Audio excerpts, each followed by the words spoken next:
શું તમે પણ હોમ લોનના હપ્તા ભરીને થાકી ગયા છો? 50 લાખની લોન પર તમે જે વ્યાજ ભરો છો તે જાણીને તમારા હોશ ઉડી જશે. પણ શું તમે જાણો છો કે માત્ર એક વધારાની EMI ભરીને તમે 18 થી 20 લાખ રૂપિયા બચાવી શકો છો? ચાલો સમજીએ કેવી રીતે.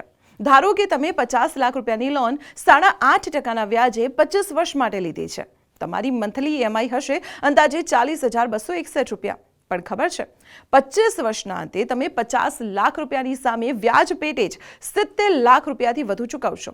એટલે કે લોન લીધી 50 લાખની અને પરત કર્યા 1.21 કરોડ રૂપિયા. અહીં કામ આવે છે કે સિમ્પલ ટ્રીક.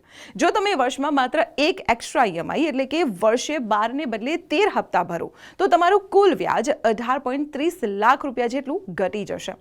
એટલું જ નહીં, જે લોન 25 વર્ષ ચાલવાની હતી તે 5.5 વર્ષ વહેલી પૂરી થઈ જશે.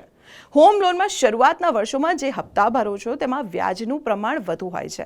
જો તમે શરૂઆતના વર્ષોમાં થોડું પણ વધારાનું પેમેન્ટ કરો છો તો તે સીધું તમારી પ્રિન્સિપલ અમાઉન્ટમાંથી કપાઈ જાય છે. જેમ પગાર વધે તેમ પ્રી પેમેન્ટ વધારતા રહો. લોન ફટાફટ પૂરી થશે. બેંકને વ્યાજ ખવડાવવા કરતાં એ પૈસા તમારા ભવિષ્ય માટે બચાવો.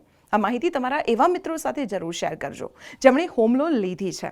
અને આવી જ સ્માર્ટ ફાઇનાન્શિયલ ટીપ માટે આપ જોતા રહો સંદેશ ડિજિટલ.